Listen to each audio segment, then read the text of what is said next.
jovens, aqui é Bruno Gouveia e tá começando mais um episódio de Cabeça de Lab, o podcast do Luiza Labs e do Magalu. No episódio de hoje, a gente vai falar um pouco sobre produtividade, mas a gente vai falar um pouco sobre as coisas que afetam a produtividade e as entrelinhas de tudo isso aí, né?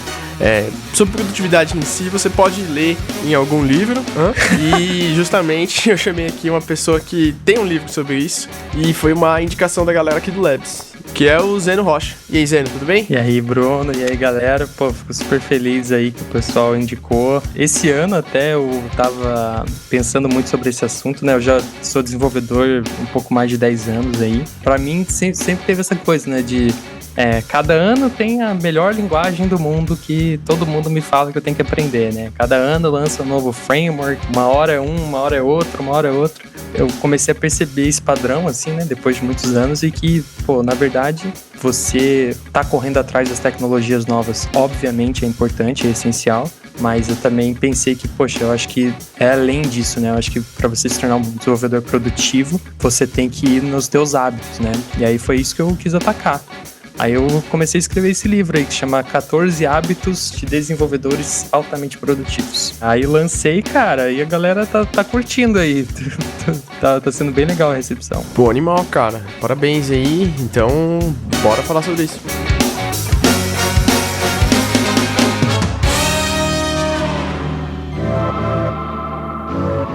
O que na sua visão significa isso de ser produtivo? Eu não coloquei absolutamente nada sobre essa definição de produtividade no livro, mas quando eu estava estudando sobre esse assunto, eu refleti muito. E meu pai é engenheiro, assim, de mecânico, depois virou engenheiro de tubulação. Eu troquei muita ideia com ele sobre isso, assim, porque no mundo de engenharia mecânica, assim, qualquer engenharia, né, qualquer indústria tem muito esse lance de produtividade e eles basicamente tentam ver diferentes facetas aí, né, de produtividade. Então, foi o que você falou, ou você tá querendo fazer um trabalho mais rápido, com a mesma intensidade, ou você está querendo fazer um trabalho com mais intensidade na mesma velocidade, ou então você está querendo fazer um trabalho com mais intensidade e com mais velocidade. Eu, pessoalmente, tá? Eu quero ser uma pessoa que eu faça um trabalho mais efetivo com a mesma velocidade. Por quê? Eu não quero trabalhar menos horas, né? Tem muita gente que quer trabalhar menos horas, né? Por exemplo, aquele livro, o 4-Hour Work Week, do Tim Ferriss, foi uma febre, porque todo mundo queria trabalhar menos horas. Como que eu consigo modelar minha vida de um jeito onde eu consiga fazer um output muito grande em um período muito curto de tempo?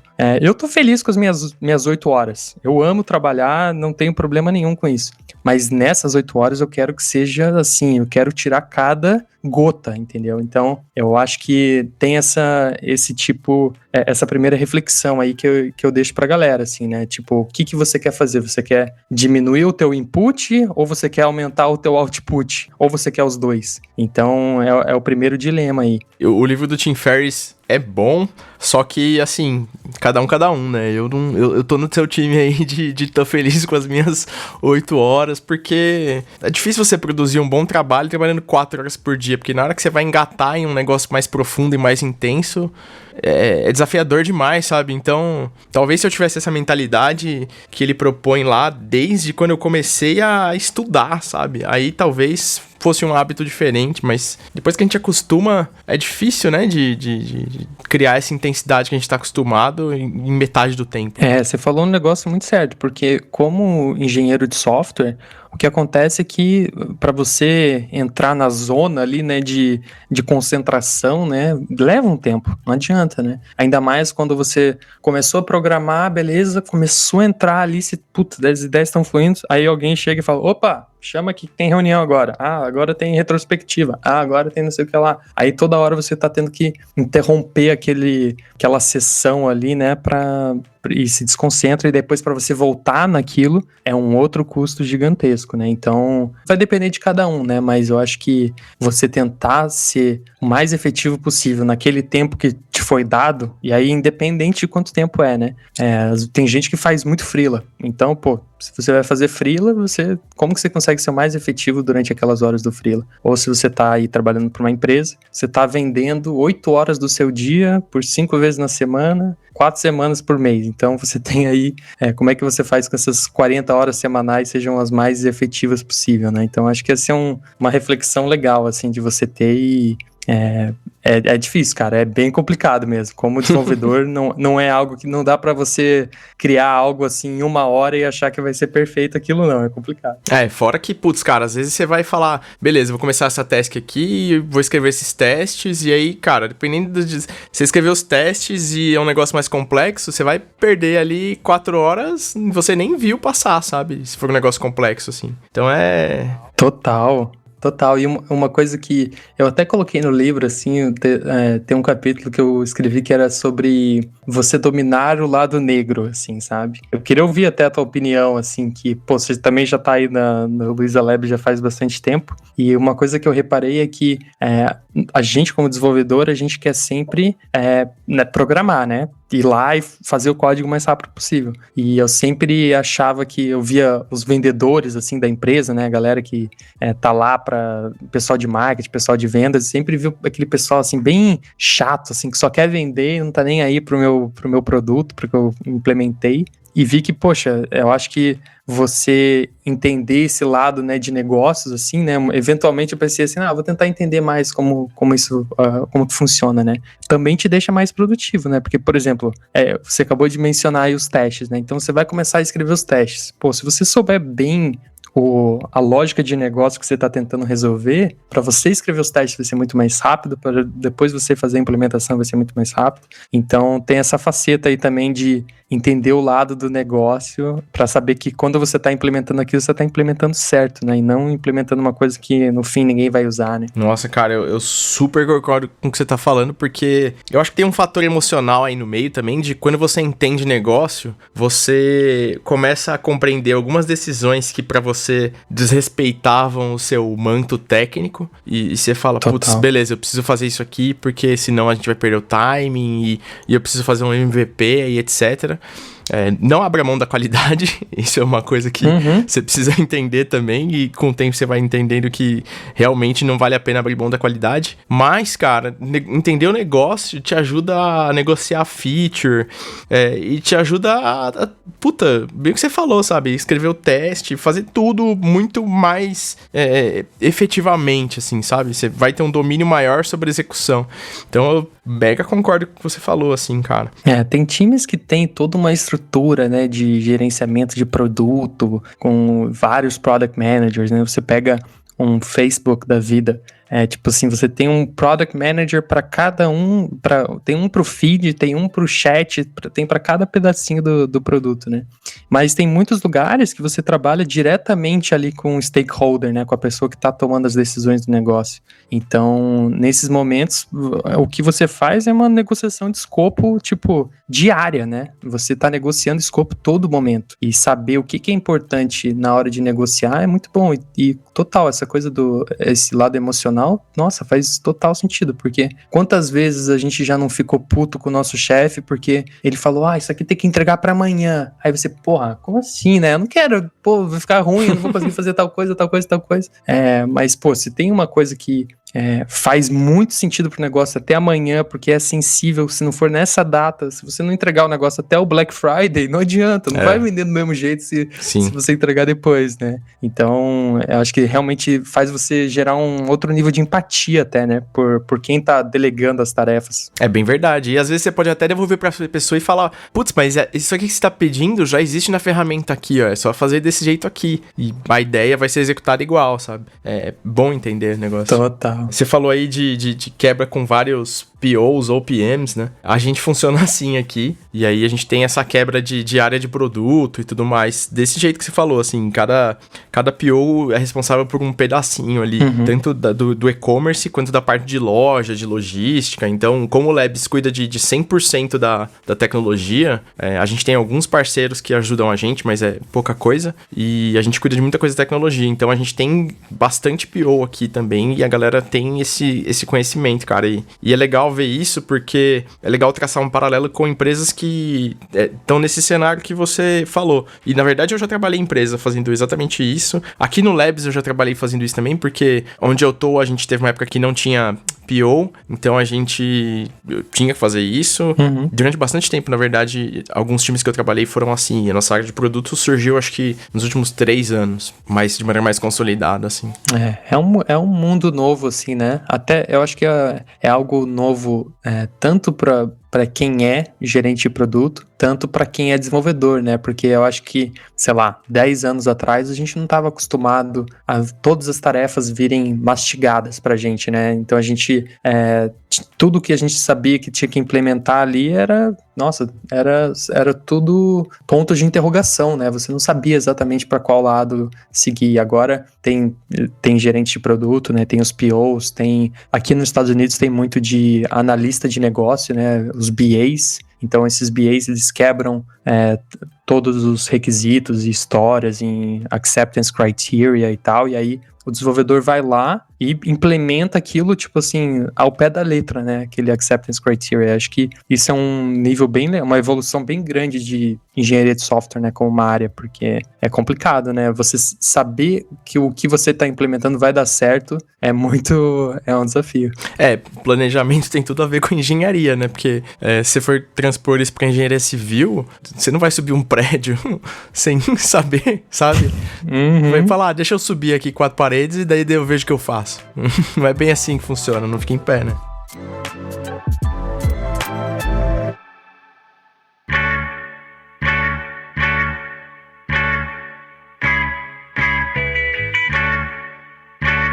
Quando a gente é desenvolvedora, a gente pensa bastante em... Putz, cara, eu vou ter meu hábito aqui e tentar ser mais produtivo através de criar uma rotina pra mim, né? E aí, às vezes, a gente sabe que o mundo, ele vai acontecendo e você tem que se adaptar, né? Qual linha que você acha que é mais adequada ou você acha que não existe... E eu acho que, na real, a resposta é essa. Que não existe linha mais adequada, tudo depende, assim. Então, a tua pergunta é muito boa, porque eu acho que na vida essa é a resposta de tudo, né? Depende. Os sábios respondem depende, cara. Exatamente. Tipo, nossa, o que teve de gente já vindo até mim perguntando assim, Zeno, qual que é melhor? Será que eu estudo React ou será que eu estudo Angular?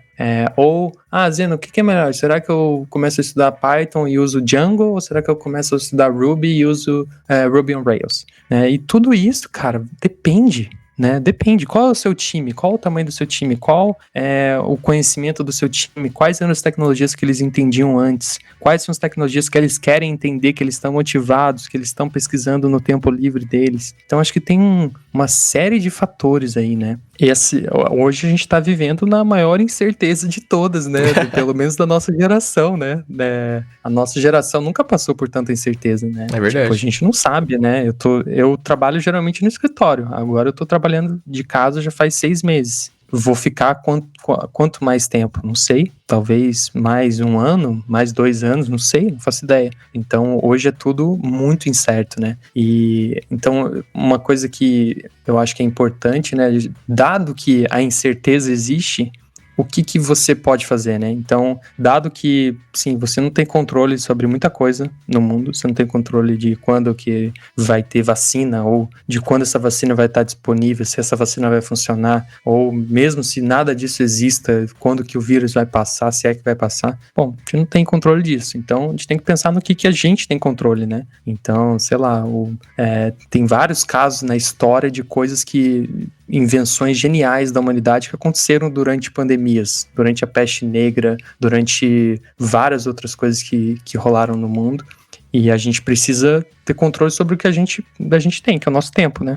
O que a gente faz com o nosso tempo. Então, se você tem 24 horas aí, eu tenho 24 horas aqui do meu lado, como que a gente usa ela da melhor maneira possível? É bem verdade, Acho cara. Que essa é a questão, porque o que adianta a gente ficar perdendo tempo com coisas que não estão no nosso controle? Acho que é gasto de energia, né?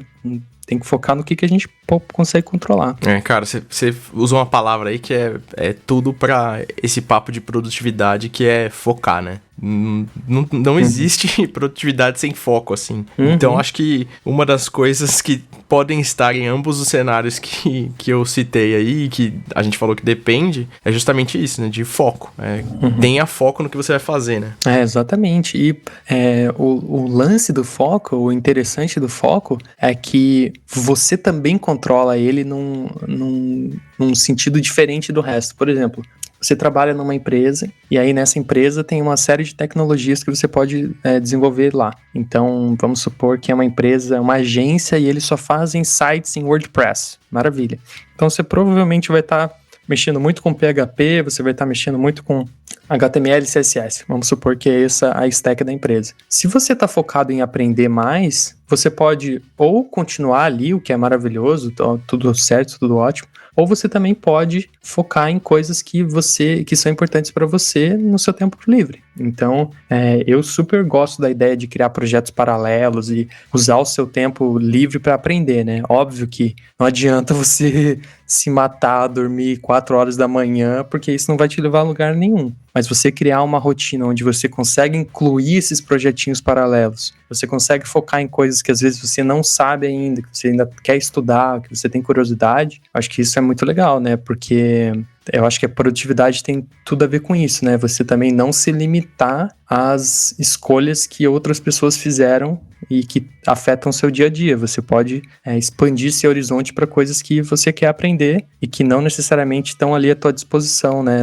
Na sua frente por o tempo todo. Nossa, cara, demais. E eu diria que é você também não se limitar às escolhas que você fez, né? Porque às vezes você acordou e falou, hoje eu vou fazer tal coisa.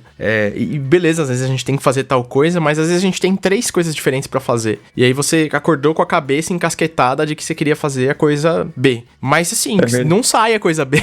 E você pode ir na A ou na C, sabe? E às vezes, né, o que você falou também, total. Às vezes você já fez uma escolha aí que é ser programador. Talvez um dia você acorde e fale assim, quero aprender design.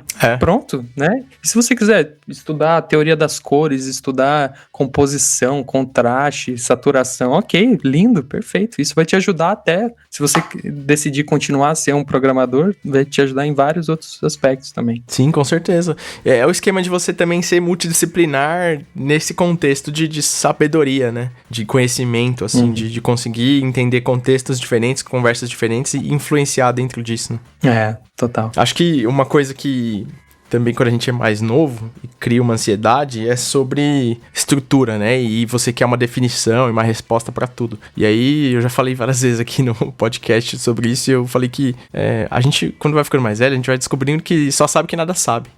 Porque a gente não sabe mesmo, entendeu? A gente tá aprendendo ao longo do caminho e cada vez que você entende isso, tá com a cabeça mais aberta pra aprender e fala, putz, beleza, eu vou entrar aqui aprendendo e sabendo me adaptar. Isso também ajuda bastante você a ser mais produtivo, sabe? Em lidar com adversidades e se adaptar aos problemas e tudo mais. Eu tô lendo um cara, tô acompanhando um cara que ele escreveu um livro sobre AWS e tal, né? Sobre coisas de deployment e tal. Mas uma coisa super legal que ele escreveu recentemente era sobre pequenas apostas. O nome desse cara é Daniel Vassallo. E ele falou sobre o conceito de você conseguir, durante a sua carreira, fazer pequenas apostas em coisas que você tem uma intuição, que você acredita que vai ser bom pra você, que vão dar certo e tal. Então, eu acho que também isso super se encaixa com isso daí que você está falando, que a gente não sabe. Eu amo JavaScript. Eu sou fascinado por JavaScript. Será que JavaScript é algo que vai continuar existindo daqui a 10 anos? Sei, não faço ideia. Será que é a linguagem do futuro? Será que o framework que eu estou usando é o melhor framework do mundo? Eu amo o React Native, mas será que o Flutter é melhor para desenvolver aplicativo mobile? Talvez seja, talvez não seja, não sei, né? E ninguém sabe, ninguém tem essa resposta. Então, eu acho que esse conceito de pequenas apostas é interessante, que você vai lá e faz uma pequena aposta aqui. Eu acho que JavaScript é legal. Muito bom. No começo da minha carreira, eu estava trabalhando com Flash. E aí veio o HTML5. Aí eu falei, nossa, que interessante. E aí eu apostei no HTML5 naquela hora. E aí, aquela aposta se pagou. Muito bom. Mas tem outras apostas que a gente faz que não se pagam, né? Eu apostei no Flash, eu apostei errado. Né? Então, eu acho que isso é muito interessante, né? A gente não precisa botar todas as fichas numa coisa só, sabe? E se aquela tecnologia lá não dá certo? Ok, não deu. Mas você tá ali, você botou 10 fichas em um, 10 fichas em outro, 10 fichas em outro, e tudo bem, né? É verdade. É o olhar de tecnologia como ferramenta, né? É um meio e não um fim, né? Tem que raciocinar sobre isso, assim. Se você for falando, putz, aprendi a usar o martelo aqui, e o martelo é o que vai resolver tudo. Quando você encontrar um parafuso, você vai ver que ele também funciona, mas não vai funcionar tão bem.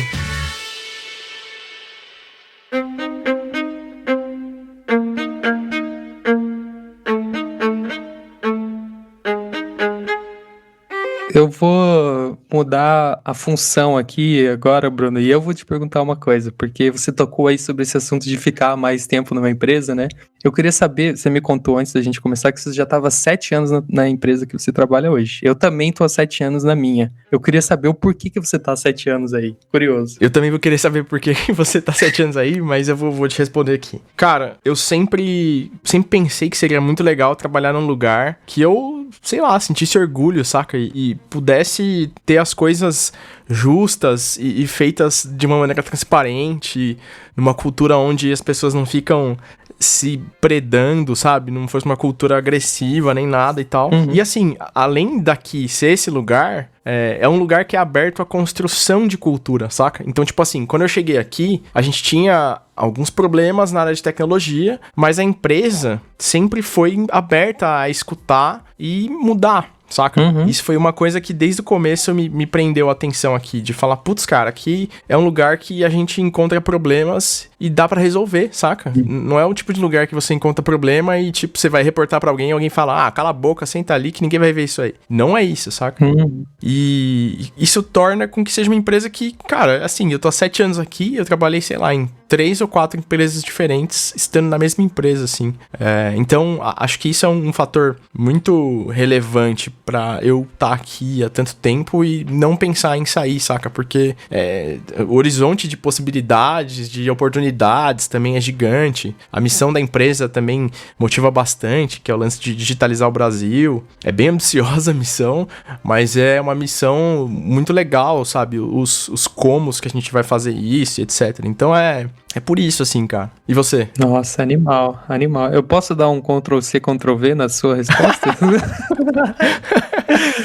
Cara, muito bom. Não, eu sinto algo muito parecido com você, porque eu acho que no começo da carreira é bem normal você tá pulando de vários lugares, né? Eu acho que é muito comum você ver alguém trabalhando 6 meses, 9 meses, 1 ano numa empresa, aí beleza, recebe uma proposta para ganhar R$500 a mais em outro lugar, aí vai. Aí outro vai para ganhar R$1.000, aí você vai de novo. Só que você nunca consegue ter profundidade nos problemas que você tá resolvendo, né? E nos desafios que a empresa tá tendo. Eu sinto algo muito parecido com você. Eu lembro quando eu tava fazendo a entrevista, eu abri o site da empresa, eu abri o produto da empresa, né? E eu olhei aquilo, nossa, e era horrível, feio pra caramba, assim. Eu falei assim, nossa, tem tanto desafio aqui que vai ter trabalho pra, tipo assim, 1000 anos aqui. Então, eu entrei com essa cabeça e até hoje tem essa cabeça de que, nossa, tem tanto desafio, tem tanta oportunidade. E eu também sinto exatamente igual, que eu trabalhei em 4 lugares diferentes nesses 7 anos, porque eu entrei como front-end, trabalhando no Brasil, no Rio de Janeiro, depois cheguei a ir numa posição um pouco mais de developer relations, depois agora eu tô um pouco mais com o pé em produto, apesar de sempre programo todos os dias, mas tô com um pezinho mais em estratégia e tal, e nossa, é muito louco, né? E tem muita gente que se prende, eu acho, nas empresas, muitas vezes por título, e eu posso falar isso porque aconteceu comigo. Quando eu ainda morava no Brasil, eu trabalhei no Globoesporte.com, trabalhei na Petrobras também, e era muito gostoso você falar que você trabalhava na Globo, sabe? Eu falava assim, eu trabalho na Globo. Trabalho na Petrobras, porque todo mundo reconhece aquela marca, né? E às vezes você fica pelo ego daquele lugar. E quando eu saí para uma empresa que ninguém conhecia, americana, que ninguém no Brasil sabia o nome, foi tipo assim, todo mundo me falou, você tá errado, nossa, que cagada e tal, não faz o menor sentido. Mas eu sabia que, isso vai me dar outras oportunidades, né? Que talvez aquele outro lugar não fosse me dar. Então, eu acho um assunto eu adoro esse assunto, cara, de quanto tempo as pessoas ficam na empresa, porque eu sinto que tem uma rotação gigantesca no nosso mercado, assim, sabe? Sim, tá todo mundo toda hora saindo do emprego o tempo todo. Então, quando eu vejo alguém ficando mais tempo, eu falo, interessante, tem coisa aí. E, cara, um negócio que você falou que é engraçado é sobre esse lance do lugar que você trabalha, a imagem que tem. Quando eu entrei aqui, a gente tinha muito assunto na imprensa rolando, do tipo, Americanas vai comprar, ou alguém vai comprar, a Amazon vai comprar, e o pessoal, a gente era muito underdog, sabe? De todo mundo menosprezar, assim, e tal. E daí, depois de 2016, o Fred virou CEO... E aí veio essa onda do crescimento enorme que a gente teve, porque teve o viés de tecnologia, de se tornar uma empresa de tecnologia dentro do varejo, e aí o Fred trouxe essa visão para uma empresa que, cara, já tinha 50 e poucos anos.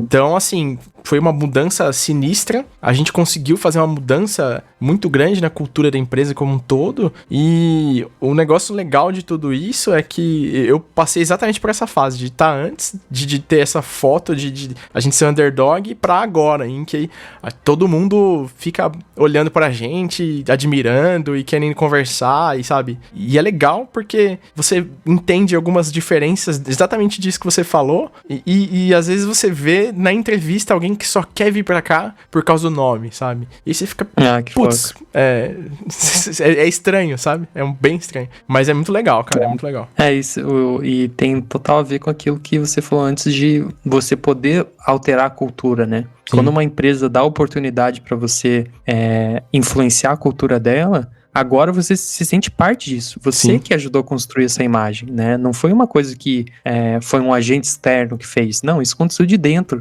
pra fora. Exatamente, cara. Então, muito foda, né? Deve ter sido uma experiência legal ver essa transição aí. Sim, e ainda né? Porque o difícil da transição é que a gente nunca observa o momento atual, né? A gente só observa olhando pro passado. Então, a gente sempre fica nessa de estar observando um pouco para o passado, e a gente aprendeu a observar uma janela mais curta de tempo para conseguir refletir sobre isso. Mas é isso aí, cara. E na real, o que eu queria conectar isso com o nosso assunto de produtividade, porque pra mim, uma coisa é totalmente conectada à outra. De você sentir que você consegue trazer impacto e valor para o que você tá fazendo, saca? Seja um freela, seja uma empresa do tamanho do Magalu, seja uma empresa maior ainda.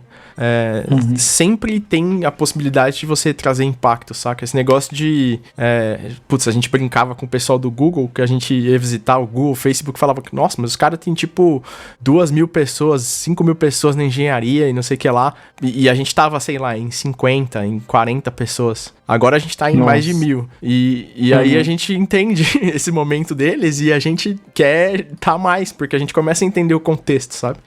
Então é legal refletir sobre isso. Animal. Esse lance de você poder causar impacto, acho que tem muito a ver com você estar motivado, né? Mas tem uma coisa sobre produtividade que é você também não ficar à mercê de motivação, né?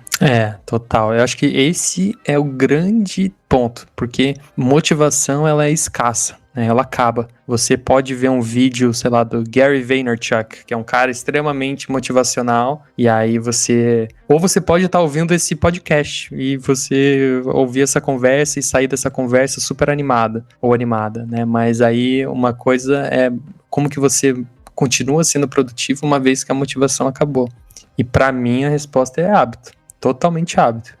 Tantos hábitos que você decidiu cultivar. Então, por exemplo, eu vou todo dia ler 10 minutos, eu vou ler um livro. Ou todo dia eu vou perder pelo menos 1 horinha no meu projetinho pessoal aqui no GitHub. Eu acho que esses são os hábitos que você decide cultivar, né? Ou então, os hábitos que você decide não cultivar. Então, em vez de jogar 2 horas de PS4, eu vou jogar 1 hora e vou botar essa outra hora em alguma outra coisa que eu quero fazer. E eu acho que esse é o diferencial, porque você ter essa consistência, né, ter essa coisa a longo prazo, que vai te dar um resultado bom, um resultado positivo na tua carreira, eu acho que tem totalmente a ver com hábito e totalmente não a ver com motivação. Cara, tudo a ver, porque é o lance que a gente falou de controle, né, do que você tem controle, e hábito é um negócio que você tem controle, né? Um negócio que o pessoal fala da pandemia, assim, é que tem gente que não construiu um hábito, né? Aí fica o dia inteiro de pijama e etc. E aí, às vezes, por não ter uma estrutura diária que trabalhar fora de casa fornece mais, e quando você tá em casa, você escolhe, né? E às vezes você escolhe ficar de pijama o dia inteiro. E assim, pra mim, já é o erro número 1, porque você desconstruiu toda uma estrutura que você tinha de rotinas e hábitos e você matou aquilo. Então, acho que a primeira coisa é arruma a sua cama, põe uma roupa pra trabalhar em casa, sabe? Escolha um lugar. Tem várias coisas que a gente falou até em outro episódio aqui sobre trabalho remoto e tudo mais. Mas tem bastante disso, saca? Essa é uma realidade que a gente foi colocado, né? Isso é muito louco, porque muita gente não estava preparada para trabalhar em casa, né? Tanto mentalmente como a nível de equipamento na casa, né? Tipo, eu tinha uma cadeira super antiga aqui. Aí, agora eu tô melhorando aqui meu ambiente. Eu vejo que essa coisa de rotina, essa coisa de disciplina, né? São conceitos que a gente cresce ouvindo como algo ruim, né? Disciplina, né? Essa coisa de exército, rotina, caiu na rotina. Caiu na rotina é algo ruim, né? Sim. Isso aqui caiu na rotina, tá ruim. E na verdade, eles são conceitos extremamente poderosos, né? Imagina que você consegue incluir na sua rotina um hábito super bom pra você. Qualquer que seja. É o hábito de entrevistar em empresas uma vez a cada mês, para você ser super bom em entrevistas. Tô chutando aqui, qualquer coisa que você queira. Um hábito de criar um projetinho, uma library, e que disponibilizá-la no GitHub todo mês. Muito legal. Pô, se você consegue fazer isso e conseguir realmente forçar isso como um hábito, nossa, isso é sensacional, né? E eu acho que não, é muito ruim ver disciplina, ver rotina, consistência como algo ruim, né? Na verdade, uma arma. Só você saber usar ela.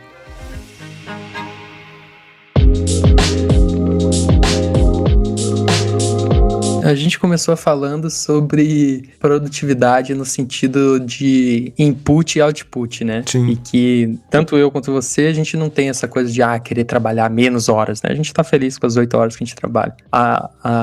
Desde que essas 8 horas sejam bem proveitosas, né? Foi uma coisa que eu reparei quando eu vim pra cá, imediatamente, porque eu lembro de... Tem as pequenas coisas, que é você chegar no escritório na segunda-feira e aí você passa tipo 15 minutos ou 30 minutos, dependendo, na cozinha, conversando com a galera e falando, porra, e o jogo no domingo, e o final de semana, e a praia, não sei o que lá. Então tem esse outro lado aí, que você não tem aqui, essa camaradagem, assim, sabe, esse interesse pela vida pessoal. Eu acho que isso é uma coisa que o brasileiro tem muito. A gente quer saber como que tá a tua vida pessoal, a gente quer entrar nela, a gente quer participar dela, mesmo se a gente não for super amigo, mas a gente quer saber o que o outro tá fazendo. E aqui isso é bem... As linhas são bem delimitadas, sabe? As pessoas tentam não entrar tanto nessa vida pessoal. Mas de cara o que eu notei foi o lance da produtividade no trabalho, assim, do foco no trabalho. Porque também lembro de... Eu mesmo, nem falando dos outros, mas ficava muito no Facebook, ficava muito, sei lá, com o WhatsApp ligado no trabalho. Se bem que o WhatsApp eu acho que nem tinha tanto na época, mas tipo, o WhatsApp o tempo todo, notificação o tempo todo chegando de coisas que não tem nada a ver com o que eu tô fazendo ali. E aí aqui eu vi a galera, tipo assim, sentava e era aquilo, entendeu? E aí, uma coisa que eu chegava no escritório, e aí eu via a galera saindo 5 horas da tarde, às vezes 4:30 da tarde. Nossa, eu ficava putaço. Eu falava assim, esses caras, isso daí é tudo vida ganha. Porra, vida ganha. E eu lembro disso, porque quando eu saía cedo no trabalho, no Brasil, todo mundo zoava, sabe? Tipo assim, porra, emprego público, né? Porra, bom demais, hein? Nossa, 6 horas saindo, vida boa. E aí, tipo assim, isso aqui, assim, se você vê alguém 6 horas no escritório, é tipo assim, muito errado, né? Por que essa pessoa tá 6 horas ali? Às 6 horas, tipo, tem alguma coisa errada. Tipo, o gerente dela não soube priorizar direito quais eram o que era importante para essa pessoa estar trabalhando. Isso já começa a erguer várias flags, assim, sabe? Tipo, várias coisas de alerta para a pessoa. Tanto para a pessoa quanto para o gerente dessa pessoa. Então, aqui eu acho que tem esse controle mais de, começa às 9, sai às 5, é isso aí.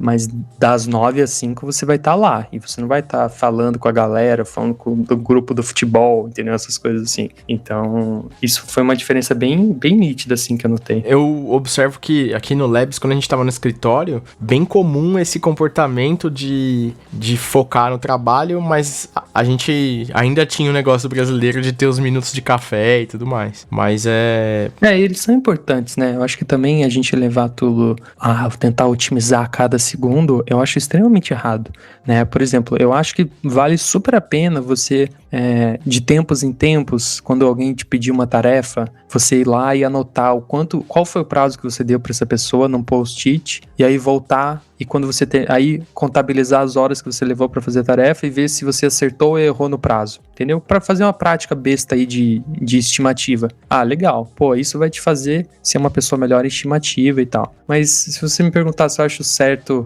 empresas que fazem, tipo, contagem de hora de programador para ver o quanto que essa pessoa conseguiu fazer naquela hora, eu já não acho tão legal, sabe? Porque eu acho que daí já vai entrando em outra linha aí. É óbvio que tem empresas de consultoria, empresas que têm um outro modelo de negócio que precisam dessa contabilização, mas eu acho que produtividade não se mede desse tipo, sabe? Se mede em output. Então, se você passou 30 minutos no cafezinho, mas quando você voltou, você, produziu bastante, você, 1 mês depois ou 2 meses depois, o fato de você ter trocado ideia com aquela pessoa no cafezinho foi o que vocês estavam trabalhando no mesmo time depois e aquilo deixou vocês tão conectados que aí vocês conseguiram ser bem melhores juntos, sabe? Esse tipo de coisa. Eu acho que tem coisas superficiais aí de soft skills, que é outro assunto que eu amo, que super contam, sabe? Não é só a hora, não é só a linguagem. O mundo de programação é muito maior do que a gente imagina, né? Tem muitas outras variáveis aí que não são só código. Cara, tem um negócio que eu falo pra quem entra aqui no processo de onboarding, que é você entregar valor pra empresa, não é você só escrever código e tá tudo certo. Entregar valor a todo tempo, que é uma das coisas que a gente tem na nossa lista de pilares de cultura, significa você ajudar a construir um ambiente que seja transparente, que seja com pessoas que têm uma empatia maior, com pessoas que abraçam o negócio, a missão e as entregas, e a qualidade, e entram em acordo sobre uma determinada coisa, concordando ou não, mas entender que tá todo mundo no mesmo barco e remando pro mesmo lado, né? Isso é um negócio legal que eu sempre falo aqui, e é interessante, cara, é bem interessante. É muito fácil quando alguém chega e fala assim, tem que entregar isso aqui até amanhã, ou o prazo é daqui a 3 dias, você tem que correr. É muito fácil você entrar na defensiva e achar que aquela pessoa é ruim. Nossa, porra, nada a ver o Bruno me dar essa tarefa aqui por tão pouco tempo, não tem porquê, não faz sentido. É muito fácil você, acusar o chefe, né, achar ruim isso, né, mas é total, cara, tá todo mundo no mesmo barco, tá todo mundo querendo fazer que a empresa dê certo, que o projeto saia, ou qualquer que seja o objetivo, tá todo mundo no mesmo barco. Quando você começa a olhar dessa maneira, aí inverte os papéis, né, agora você, por que o Bruno pediu aquilo para 3 dias? Será que tem alguma outra coisa que eu consiga fazer que ou vai me dar mais tempo, ou vai resolver o problema dele, em vez daqueles 3 dias com a tarefa daquele jeito, eu posso fazer outra coisa em 15 minutos que vai resolver o problema que ele tá pedindo? Então, isso com certeza influencia, né? E só acontece se você, de novo, entende quem são as pessoas, entende um pouco do negócio, entende qual é a estrutura, tá imerso na cultura da empresa, né? Porque se você também não tá, não tem como você fazer essas análises aí. Então, é muito louco esse assunto mesmo.